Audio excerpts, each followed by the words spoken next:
Online chemistry classes में आपका स्वागत है। Hindi medium chemistry 12th class में हम आगे बढ़ते हैं। हमने देखा था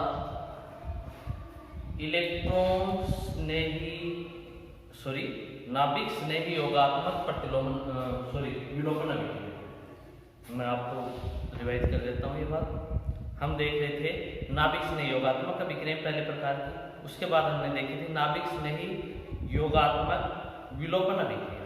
और योगात्मक विलोपन अभिक्रिया में हम एग्जांपल ले रहे थे अलग अलग अमोनिया व्युत्पन्न के। आप प्रीवियस वीडियो जो है वो देख करके वीडियो देखोगे तो आपको बिल्कुल इजी वे में अच्छे से समझ में आ जाएगा। ठीक है, अब आगे बढ़ते हैं। हिंदी मीडियम 12th क्लास जो थी अपने, उसमें हम देख रहे थे कि नाभिक स्नेही योगात्मक विलोपन अभिक्रिया जो है उसमें अमोनिया व्युत्पन्न ले रहे थे। अमोनिया व्युत्पन्न जो थे वो इस प्रकार से थे। यहाँ पर कोई ग्रुप हाइड्रोजन की जगह NH3, एक हाइड्रोजन की जगह कोई ग्रुप जुड़ा हुआ था और ये कार्बोनिल समूह के साथ अभिक्रिया करके और H2O का विलोपन कर लेते हैं। और विलोपन पर हमें उत्पाद प्राप्त हो रहा था ये। अब हम G बराबर विभिन्न ग्रुप जो वो ले चुके थे। लास्ट अपना ग्रुप जो था वो था G equal to NH3O NH2 ये ग्रुप लिया था, जिसे सेमी कार्बेट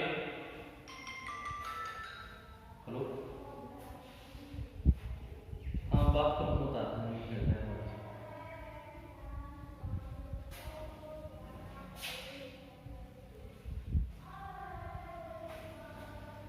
अब G बराबर हमने ये ग्रुप लिया था। ये ग्रुप लेने के बाद जो कंपाउंड बना था आप उसे समझ सकते हो। यहाँ पर G बराबर रखें तो इस पर NH2 जुड़ जाएगा और जो कंपाउंड बना था वो बना था ये NH2 और ये ग्रुप जुड़ा हुआ था NH3O NH2 और इसका नाम सेमी कार्बेटाइड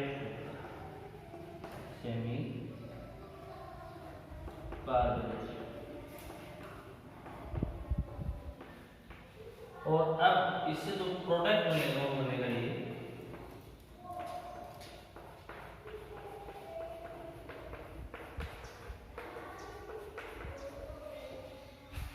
ये जो प्रोडक्ट बनेगा सेमी कार्बोनाइड से सेमी कार्बोन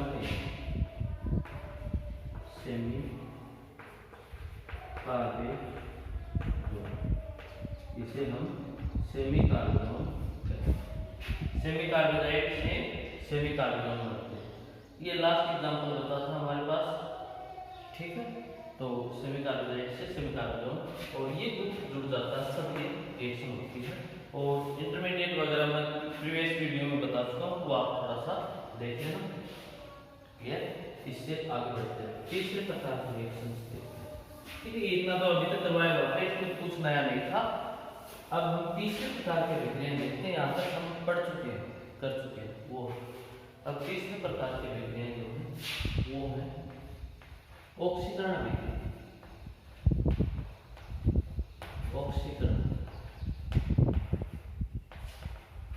अभिक्रिया। ऑक्सीकरण अभिक्रिया जो है वो देखते हैं।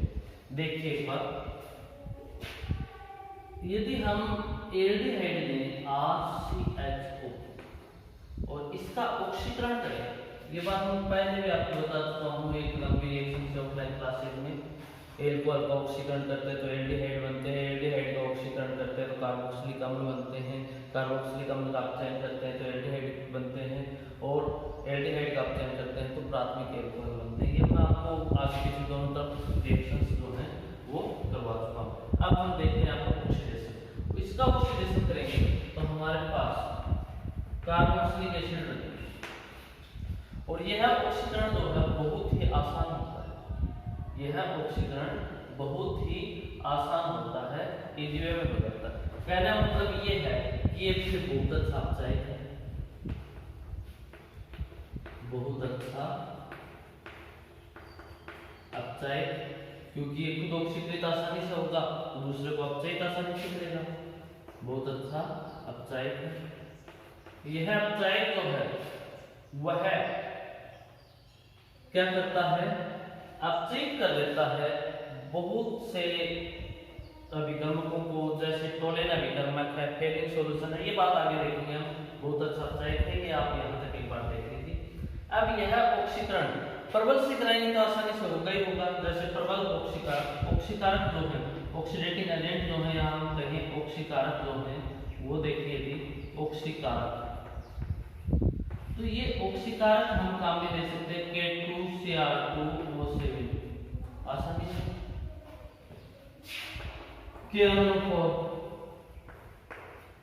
एसिडिक K2Cr2O7 लेंगे तो प्रबल ऑक्सीकारक हो जाएगा। KMnO4 ले लेते हैं, जनरली ऑक्सीकारक में हो जाते हैं।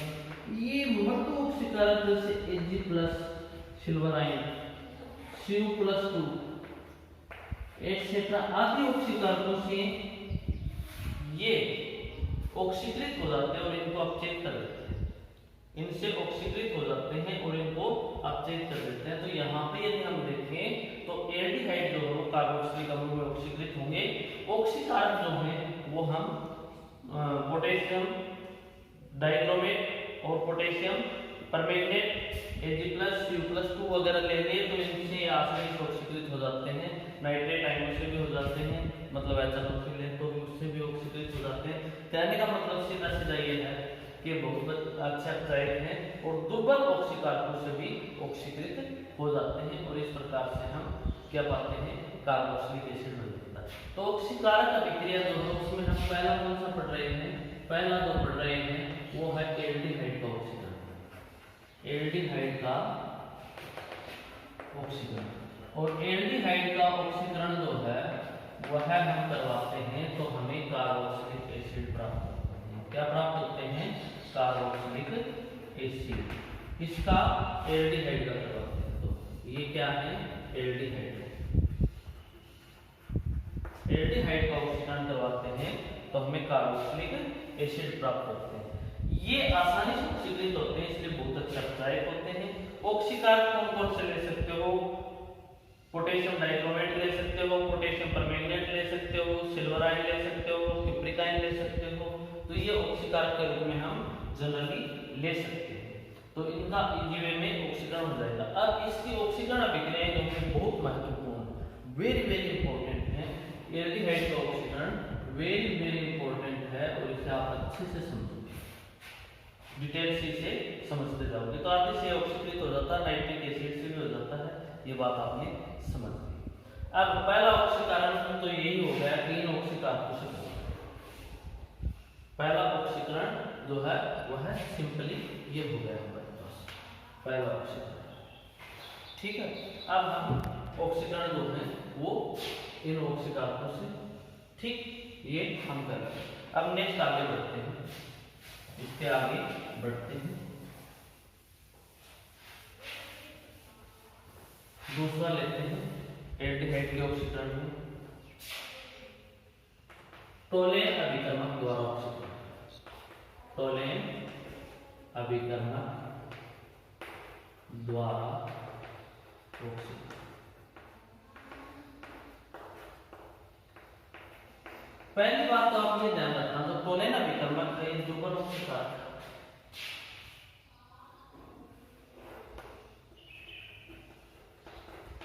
दुर्बल ऑक्सीकारक।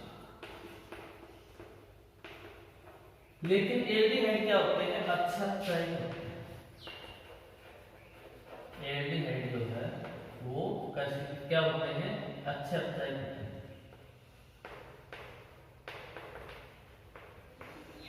अपचायक। तो इसलिए क्या करेंगे, दुर्बल ऑक्सीकारक को भी ऑक्सीकृत कर देंगे और इनसे ऑक्सीकरण हो जाएगा। अब देखिए टोलेन अभिकर्मक क्या है, आपकी दुर्बल ऑक्सीकारक क्या है, अमोनिया में अमोनिएटेड अमोनिया में सिल्वर नाइट्रेट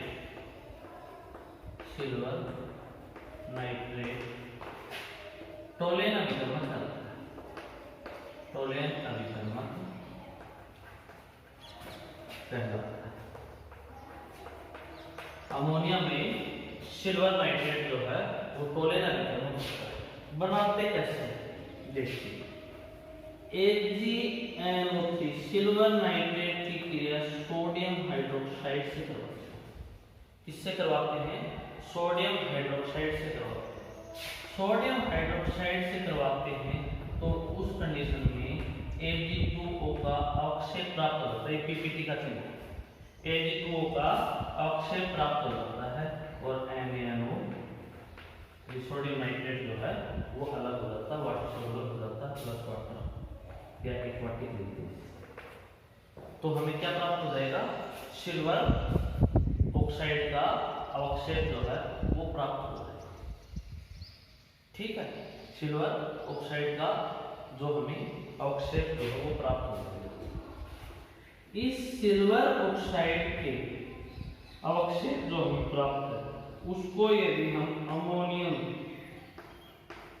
हाइड्रोक्साइड NH4OH में घोल देते हैं तो उस कंडीशन में हमारे पास सिल्वर का एक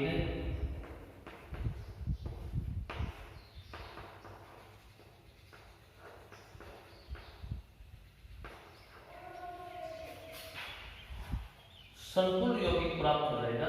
ये सिल्वर ऑक्साइड जो है उसको यदि हम अमोनियम हाइड्रोक्साइड या अमोनिया वाटर जो है उसमें घोल देंगे, अमोनिया विलयन में यदि इसे घोल देंगे तो हमें एक संकुल यौगिक प्राप्त होगा, एक जटिल प्राप्त होगा। इस जटिल को टोलेन अभिकर्मक कहते हैं। इस जटिल को टोलेन एजेंट या टोलेन अभिकर्मक कहा जाता है।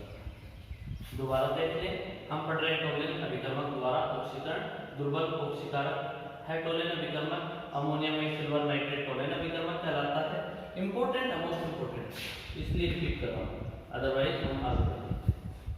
अब सिल्वर नाइट्रेट को यदि सोडियम हाइड्रोक्साइड के साथ अभिक्रिया करवाएं तो Ag2O जो है उसका पीपीटी हमें प्राप्त हो जाएगा। इस Ag2O के पीपीटी को हम अमोनियम हाइड्रोक्साइड या अमोनिया विलयन या NH4OH में घोलते हैं तो हमें एक जटिल यौगिक प्राप्त होता है। हम इसे 2 मोल ले सकते हैं।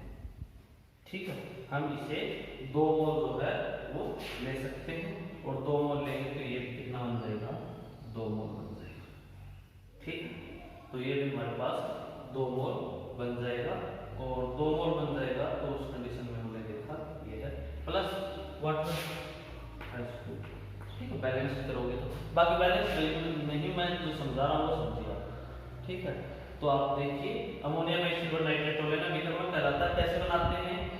सिल्वर नाइट्रेट को NaOH के साथ क्रिया करवाते हैं तो Ag2O का अवक्षेप प्राप्त हो जाता है। Ag2O जो है उससे हम अमोनिया विलयन में घोलेंगे तो हमें एक संकुल यौगिक या जटिल प्राप्त होगा जो टोलेन रिएजेंट होगा और टोलेन रिएजेंट जो है वो हमें प्राप्त हो जाएगा। अब टोलेन रिएजेंट जो है वो क्या है? वह रंगहीन विलयन है। ठीक है, ये भूल गया वापस, पीपीटी जो था वो इसमें। अब आगे बढ़ते हैं तो ये रिएजेंट जो है वह एक दुर्बल ऑक्सीकारक है जिससे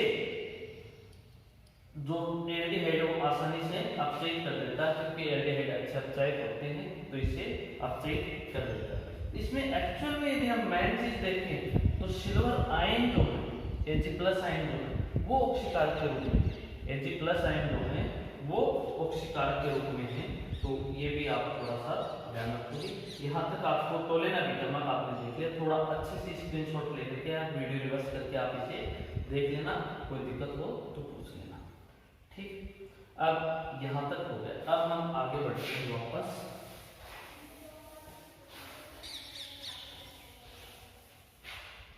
अब एल्डिहाइड जो है उनकी क्रिया यदि हम इससे करवा दें AgNH3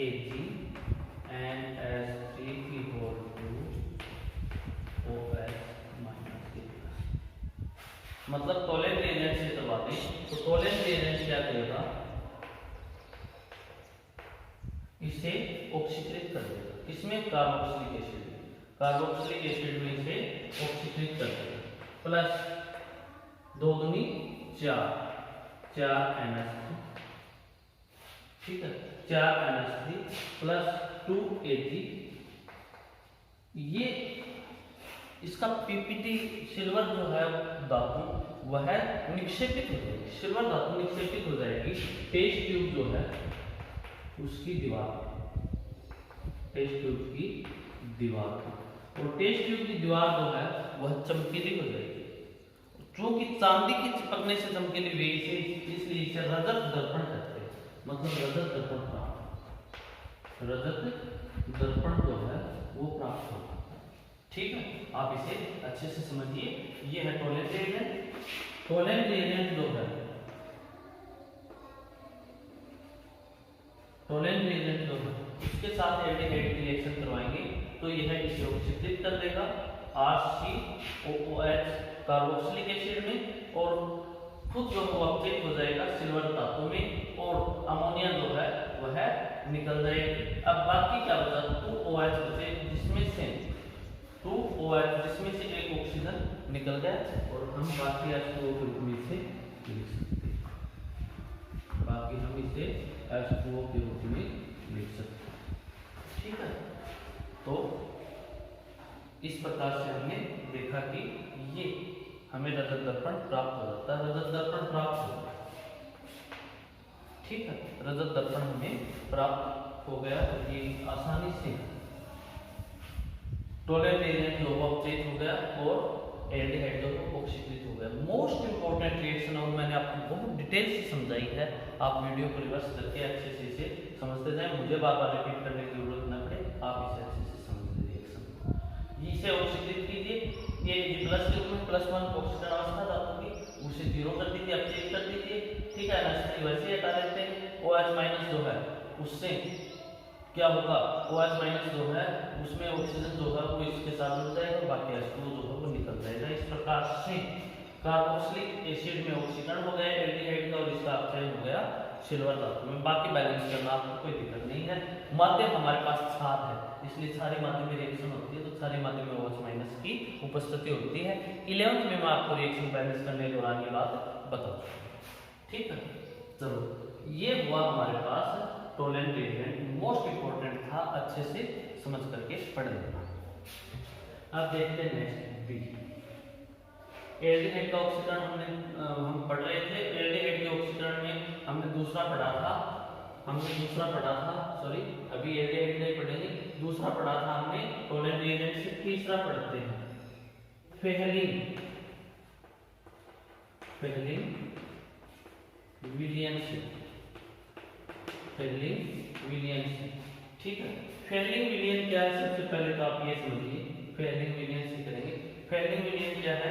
फेहलिंग विलियन जो है, मैं इसे APH फेहलिंग शॉर्ट में लिखूंगा, APH2 फेहलिंग सॉल्यूशन, इसे इस प्रकार से लिखूंगा। ये क्या है? Fehling solution. यह फेहलिंग सॉल्यूशन A तथा फेहलिंग सॉल्यूशन B का मिश्रण है। फेहलिंग सॉल्यूशन B का मिश्रण है। फेहलिंग सॉल्यूशन A क्या है? यह है कॉपर सल्फेट का, CuSO4 का जलीय विलयन है। कॉपर सल्फेट का क्या है? जलीय विलयन है। ठीक है, दूसरा फेहलिंग सॉल्यूशन B देखते हैं। फेहलिंग सॉल्यूशन B क्या है? फेहलिंग सॉल्यूशन B जो है वह है सोडियम पोटेशियम टार्ट्रेट का रंगहीन विलयन है। सोडियम पोटेशियम टार्ट्रेट का रंगहीन विलयन है, ये कॉपर सल्फेट का विलयन है। ठीक है, अब कॉपर सल्फेट और ये दोनों समान मात्रा में मिलाएंगे, दोनों को समान मात्रा में मिलाएंगे तो हमारे पास CuOH संकुल प्राप्त हो जाएगा। यह संकुल प्राप्त हो जाएगा, और यही क्या है आपका फेहलिंग सॉल्यूशन। जब इसकी क्रिया हम एल्डिहाइड के साथ करवाएंगे, जब इसकी क्रिया हम एल्डिहाइड के साथ करवाएंगे तो उस कंडीशन में एल्डिहाइड जो है वह ऑक्सीकृत हो जाएगा। किसमें? Carboxylic acid. एल्डिहाइड जो है वो ऑक्सीकृत हो जाएगा कार्बोक्सिलिक एसिड प्लस CO2O।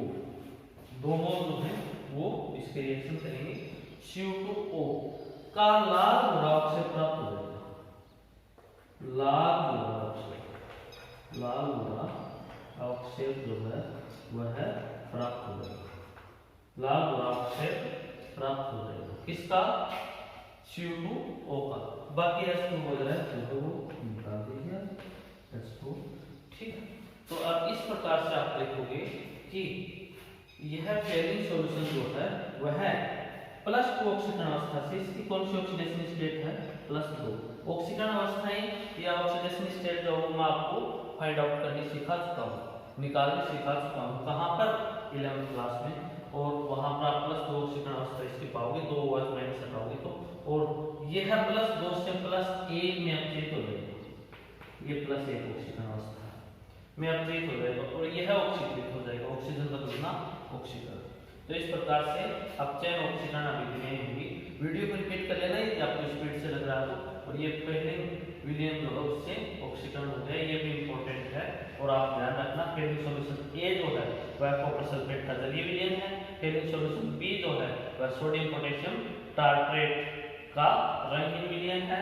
दोनों को समान मात्रा में मिलाते, जब रिएक्शन करवाते एक टाइम तभी मिलाते हैं, दोनों को समान मात्रा में डाल देते हैं, मिल जाता है और ये इस प्रकार से रिएक्शन हो जाती है। लाल गुलाब से पाता है। लेबोरेटरी में भी आप करके देख सकते हैं। लैब में मैं आपकी हेल्प करूँगा इसमें, आप करके देखोगे तो आपके पास पीपीटी आ जाएगा। ठीक है, तो इस प्रकार से हमने ये कर लिया। तीसरा फेलिंग विलयन से, तीसरा ऑक्सीकरण जो है वो कर लिया हमने फेलिंग विलयन से।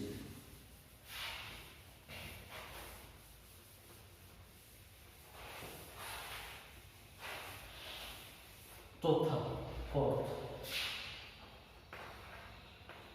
सोडियम अथवा पोटेशियम जो भी ले लो, सोडियम के हाइपो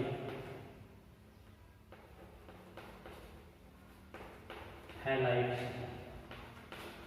ये सोडियम का हाइपो हैलाइड क्या होता है? आपने हेलोफॉर्म रिएक्शंस देखी थी, वही रिएक्शन है इसमें। आपने हेलोफॉर्म रिएक्शन जो देखी थी वही रिएक्शन है।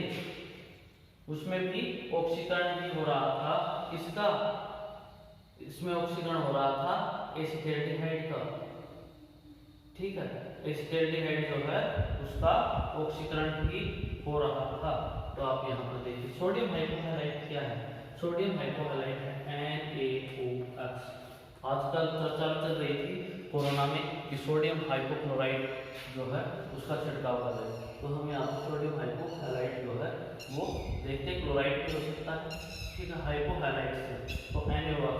इससे हम इस प्रकार से भी ले सकते हैं NaOH प्लस H। यदि ये भी लें तो सोडियम हाइपोहैलाइड जो है वह फॉर्म हो जाता है, वह बन जाता है। ठीक है, वह फॉर्म हो जाएगा, बन जाएगा।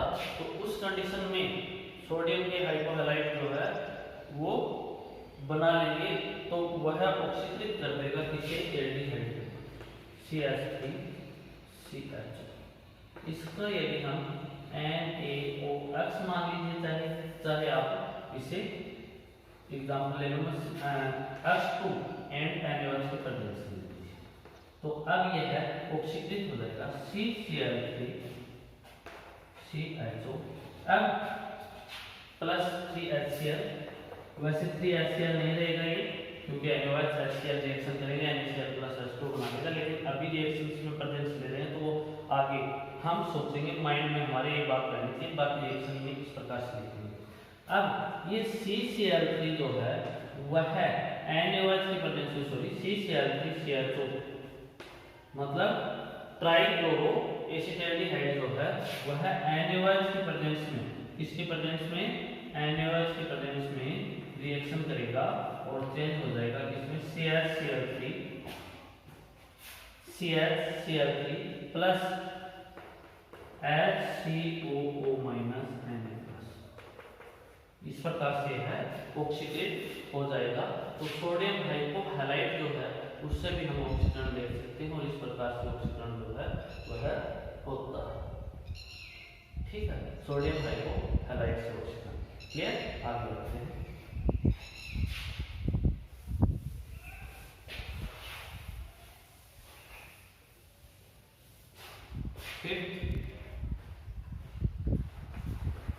फिफ्थ रिएक्शन जो है वो हम देखते हैं next. Where will the oxygen,